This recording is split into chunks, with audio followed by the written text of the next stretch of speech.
Grabe mga kaitsubero, ang yaman nila. Dami nilang kotse. Sir, pwede ako magtanong? Ito yung mansion sa Can't Buy Me Love. At sabi ko. Okay, so hindi na tayo pinaakyat kasi inaayos pa yung taas ng bahay. Ayan.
Ayan, so ulitin ko lang ito yung dating mansyon ni Dr. Potenciano Malvar at ni Doña Eusebia Fule na taga San Pablo City. So kung maalala nyo, na-feature na natin yung kanilang lumang bahay sa San Pablo City. Ito yung White House, and na-feature din natin yung isa sa mga kaanak ni Eusebia na isa ring Fule sa San Pablo City. Mayroong initial doon mga kaijubero, letter E, nakikita nyo. So hindi ko alam kung yan ay ibig sabihin ay initial ni Eusebia Fule. Hindi ako nagkakamali. No? Lapit tayo dito sa entrance. Sir, pwede ako magtanong?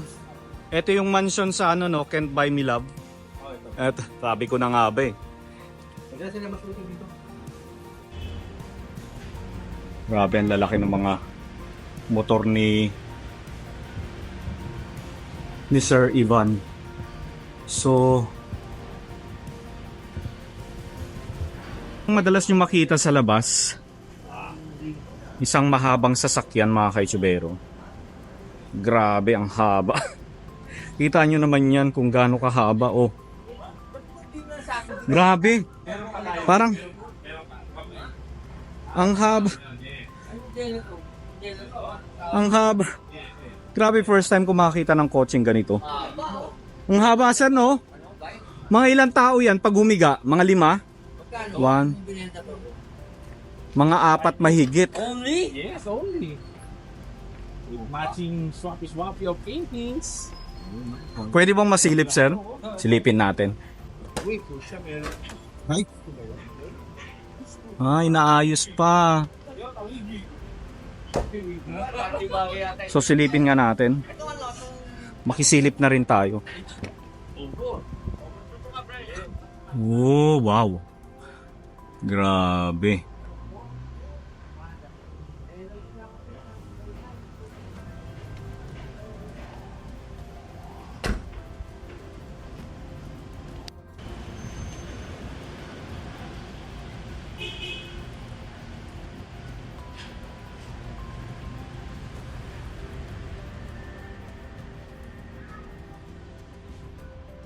Wow.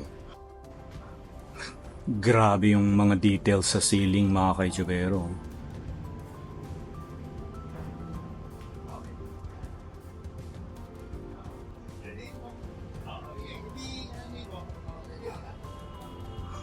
Wow. So si Sir Ivan, isa siyang artist, mga kaitsubero. Kaya kung makikita nyo, maraming mga artwork dito sa kanyang bahay.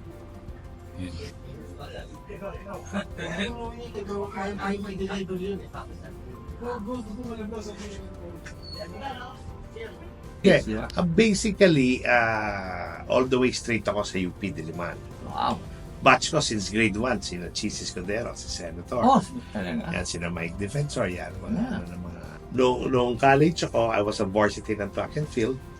Tapos, music student ako. Majoring in guitar sa Abelard Hall. With Lester Di Matillo. Tapos nag-cross ako fine arts. Yes. That time kasi sa UP, basta non-quota, you can transfer. Eh, di ba nako-quota course like engineering, law, or architecture. So, madali mag-transfer. Okay. And then, that time talaga, mahiling na ako sa art. Tsaka, yung iba naman kasi minana ko sa lola ko eh. So, may idea ako na yung art, na feel ko yung art. Tapos, during grade school, since grade 1, kabatch ko sa UP sina Alex Baldovino. So, pamangkin siya ni Dean Jose Hoya. So, I remember, kasi I live in EDSA before. Sa likod ko lang yung juice mug. Okay, juice man. So, nagbabike lang kami. BMX pa that time. Going to Heroes Hills. So, that time, grade school, nakikita ko yan si Dean Hoya. Nagpe-painting sa studio niya. I remember, 80s, ang favorite soft drink doon, Fresh Gusto. Fresh Gusto. Bibili ka ng parang candy, parang store, ilalagay mo. I remember, 80s eh. Oo. Boy ka na noong 80s. Okay. Tapos, I remember yung pizza nun, yung 3M pizza. 3M yan. So, magpapabili sa amin si Dean Hoya ng 3M. Maraming cheese. Oo, habang nag-painting sa audience kami, ni na Alex, mga pamangkin niya. So from there, na-inspire ako with the painting Okay. until nag-college na. And then, yung marami akong MTV na shoot. Tapos may 2 foreign films ako na nag-shoot dito. Yung mga katulad nito, swerte to si ano eh. Sir, wag mo na ako isama. Diba si Per? Oo. Diba? Nakita mo, vlogger ka ba, Per? Medyo. Swerte ka, nakasabay mo pa ako. Oo nga sir, swerte ko talaga. Namit mo si ano, Oo nga eh. si Tito Ivan. Oo nga sir. Old Alam beat mo na siya. yan, ha? Sabihin mo Alam mo kay yung mga old Teng beats, Roma, ha? Oo. Ah. Oo. Shoutout kay Sir Teng Roma. Oo, di ba? With my friend, Gordon Lee. Opo.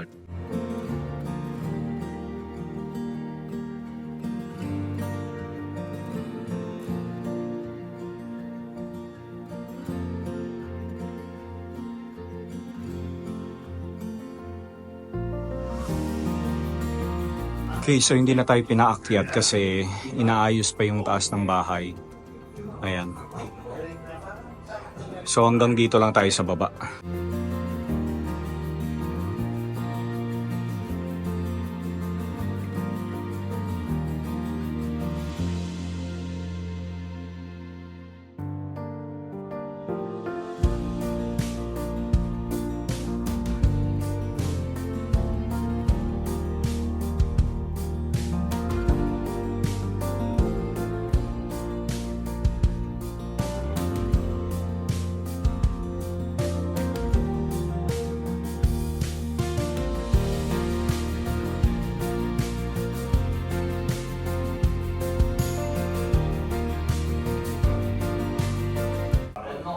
Siya yung student ni... Wala student ni Juan Luna sa Spain. Upak nito? So ito yung mga inspiration mo, kung gumagawa ka ng painting mo. Old Wow. Tapos, that one is done by, created by Mariano Sucho. Mariano. 1870s. So, ibig sabihin, Grabe. mga painting na to, ito Ivan, 1:1. 59. So 8 years old lang si Juan Luna. 8 years old, Carlos. painting na siya. Wow. The Mas fuck? nauna siya. Mas nauna. Oh? Kaya Hindi mas mas smart rare. dapat sa painting. Mas rare. So yan si Sir Ivan, mga kaitsubero. Ha? Parang sa- Ballpark figure only. Wala naman pero basically, Oh. parang ano yan, status symbol sa mga Status factory. symbol. Kasi Oh. kahit may pera ka, mahirap makuha. Dahil konti na lang. Parang ano yan, sa kotse, Byron. Yes. Parang Bugatti yan na 1935 na Bugatti. Ilan na nag-exist, di ba, sa mundo. So, ganun din ang painting. So, pero ano yan? For sale ba yan? For your collection? For your eyes only? For your eyes on, tsaka if the, The price is Right. right. Pia de lamp kasi 5 plus. During During the- pwede sabihin. Yeah, Qing Emperor ng Dynasty. may-ari. Oil lamp. Oo, galing Wow. sa palace yan. This one is silver. So, kita mo gano'n ka-intricate ang oil lamp ng Chinese. So, Grabe, sir, no? pag hinaluan natin ng to, kikinis ka. Kikitap Oo. yan, no? Pero ayoko na gawin kasi Kasi baka pati masira na yun, tayo. diba? Pati na eh. Oo. Ayaw mo lang Oo. kikinis yun, tito? Hindi na, kasi pati na yan eh. Hindi Iba yan. Oo. Sir, ano po ito, sir? Oo. No, kikinis. Eh, mga Chinese ano yan eh. Oo. Mm. Ito naman na, Tito Ivan, itong mga, katulad na itong mga, ano ba? Ito, terracotta yan. Ano yan? Han Dynasty. Terracotta. Tito, saan mo naman nakakuha itong mga? Mga sa Mindanao. Ha? Nag-preso na. Grabe, mga kachubero, ang dami. The datos of Mindanao, mga Muslim, was trading sa mga emperor since the Sung Dynasty. Like more than 1,000 years ago. Wow. That's why marami tayong mga trade dito, like porcelain, di ba? So talagang Yeah. pinag-aralan mo. Ang Muslims naman, they're trading gold during Okay. those days. In fact, nung So Mindanao, you mean to say, Oh. yung Muslims natin, they give gold, tapos they get all this. iba yung mga trading, iba-iba. Oh, remember, sa trade winds from China, yung trade wind dadaan ng Palawan, Wow. Mindanao, which is Yeah. Butuan, and Vietnam. So, kasi nung araw galing, wala namang makina, Yeah. di ba? So, when they dock dun sa Mindanao, one of the biggest ports sa Butuan, they get to supply nila, like yung tubig, yan, yung manok nila. Di ba ang gano'n, mga ilang layers Yeah. yan? Oh. Sa taas, halaman, manok, Uh-huh. meron silang kambing, di ba? May dala Ganon silang silang kambing. kabuhayan nila. Ah, so 3-4 months. Kasi wala Nasa silang dagat eh. sila eh. Nasa Di ba? pagkain. Yes. So, ganun sila di ba? Like Yeah. this painting naman, is Ito, 30s na Fabian de la Rosa. Fabian de la Fabian de la Rosa. More than that, Tito Ivan, mga ballpark figure lang. Abay, marami tayong mabibiling kotse kay Byron. More than that. Well, siguro mga 10. Okay, so Tito Ivan. So, yeah. So, this one is Old Masters na collection. Old Master. Seascape, no? So, Seascape? Seascape, di ba? Meaning So, seascape ang ang scenery. dagat ang senaryo. So, this Oh. one is by Teodoro Benaventura. Teodoro. 1910 niya.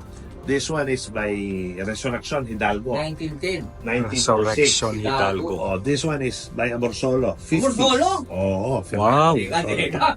Grabe. 19 ano pa yun, sir? 50s. Oh. 1950s. Wow. Sir, treasure na itong mga, rare na itong mga to nandito. Meron pa ako dito mga... O, meron pa. Meron pa dito, meron pa. Sir Maverick, meron pa daw. Meron pa rin. Sir, meron pa daw. O, meron pa daw. So, makikiano na rin tayo, no? Oo, sabay mo na.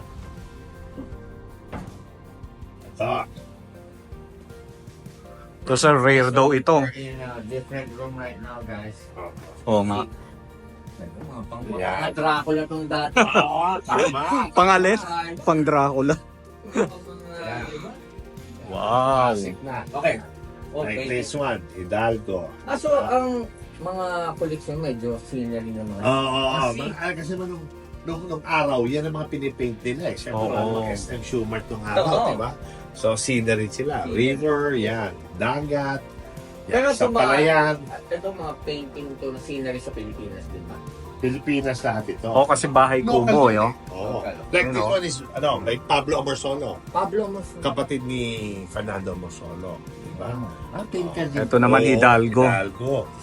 Ito, Fernando Amorsolo, di ba? Grabe, Ito ang Hidalgo. soul talaga. Oo. Fuck! Only? Tapos ito, Cesar Benaventura. Father niya yung Teodoro Benaventura. Classic na 60s to. Oo.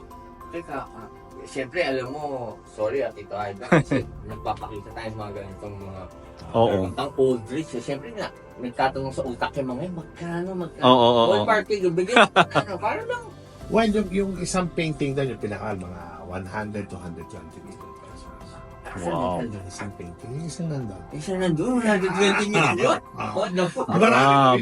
Ibabibili ko na yung mga kotse ni Byron doon. Malapit na. Oo. Isang painting lang. Oo. Ito naman yung mga yung mga church ano Oh, sa Jesus simbahan. Christ. Dami, Oo. no? Stations of the Cross. Pero hindi na kompleto. Dalawa lang nakuha ko eh. Okay. Gano'n Oil on Lina. Yan, gusto ko 200 years old yan. Oil on Lina yan. Sinong nag-paint Well, ito? unknown artist. Unknown Dapat artist. palinis eh. Oo. Oo. Time pa yan eh. Di ba? Yan. Ayan, by Pablo Omorsolo. Pablo Omorsolo. O, tapos this one, Dumeldor Castañeda. Contemporary ni Dumilador Castaneda. Amorsolo yan. Teka, Tito Contemporary. Ivan, kapatid, usually, pag mga ganyan, magkano yung... Hindi, yung Pablo, siyempre mas mahal si Fernando. Yeah, but yung mga Pablo, more or less, both. Hindi, kunyari, 10 million yung Fernando Omorsolo. Mga Pablo, mga 2.5. Pwede na. Yan, 2.5. Barya lang. Ganon? Barya. Barya lang sa iyo. Barya. Ayan, no? Para mabili yung... Ano yan, sir? Ito. What's What's this? Structural painting to eh. Mga, Structural. so, yung mga artists, mga contemporary. Pero dito, Ivan, pakita mo rin ako ng painting mo. Meron ba tayo? Oo nga, sir. Ay, mayroon ko isa dito eh. Grabe yung mga aparador nila, oh. Oh. Grabe. So, ulitin ko lang ano, si Sir Ivan, hello sir, ay artist. Kaya kung mapapansin nyo, lahat ng mga nandito sa kanyang bahay ay talagang nakakamanghang mga collection. So, ito gawa ni Sir Ivan. Yeah. Oh, wow. Ay, yung dati kong gawa. Man, Alam mo din naman masakit eh. Pero later on, masarap. Di ba? Ganun ba eh? Better your spirit ba eh? Okay, so, Tito Ivan, explain to me ano tong painting. Well, basically, abstracts din sa texture, then yung colors. Di ba? Okay. So, maganda sa abstract, you can do big Mm. paintings. Like, I think I have the biggest painting sa Pilipinas eh. Mm. Like the one of Diamond Hotel. Okay. Ito, So, ito, basically, ito. most of your paintings are in one. Hotel. Hotel. Like Diamond Hotel. I think it's the biggest. 16 feet by 16 feet. 16 feet? By 16 feet. Doon sa lobby niya. Uh-huh. And then I have the Shangri-La, Horizon, Shangri-La Cebu, Mhm. and saan doon sa But- BGC. Yeah, particularly this one. You painted this one? This was 12 years ago. 12 years ago pa. Oo. Is this for sale or? No. Tinago ko lang to. Ah, O baka okay. for gift na sir, hindi na for sale. No? If the price is right. Okay, di ba? Diba? If the price is right, di ba? O yan, you can own a piece of Ivan Acuna if the price Di is ba? right. Di ba? Nakita Kaya lang niyo hindi mga siya for painting sale. Dito Ivan, na makikita niyo lang yan sa mga hotel. Diba? Oo. Hotel ni Don Ramon. Grabe, no? Don Ramon Nino. Etong bike, kasi mahilig ako sa bike. Monarch, di ba? Original. Wow, 1950s. Monarch. Ito ba, where did you purchase this? Hindi, Mama na yan? may grupo kami ng mga antique So, minsan nagte-trading kami, di ba? Ito, pinunta ko ng painting ko. Ito, mga Ming Dynasty. Ming Dynasty. Alam mo kung malalapitan mo, meron siyang Old Chinese writing. Meron yan. Ito. Ayan, tingnan mo. Kung malalapitan mo. Ayan, Ay, may paint. Oo, may handwritten, may ano yan, may Old Chinese, May mga bulaklak. Oo, di ba? Ano pala to? Ming Dynasty. Dynasty. Oo. Sino nga dampot to? Mainit ka na, madami yan. Araw, di ba? More or less, ito kung let's say, bibili sila ng ganyan. Well, Kung makakabili sila, Walmart. Well, wala idea, pero ino-auction nila sa abroad Yeah. Di ba? So, yan ang ano nila. And, Tito Ivan, pag-usapan naman natin kasi itong house na na-purchase mo, talagang rin-renovate mo right now, di ba? Yeah. I heard nagsushoot din daw ng pelikula. Oh, meron Pwede yung natin Ted by. pag-usapan yun. Can't buy me love. Sige, sila. pag-usapan natin. So shoutout kay Dr. Jen na nagsabi sa akin na ito yung bahay ng kanyang kamag-anak. Ayan. So napakagandang mansyon. So as is pa rin ito mga kaitsubero kung ano siya noong binili nila itong bahay na ito ng bagong may-ari. Ito pa rin yon. Ayan.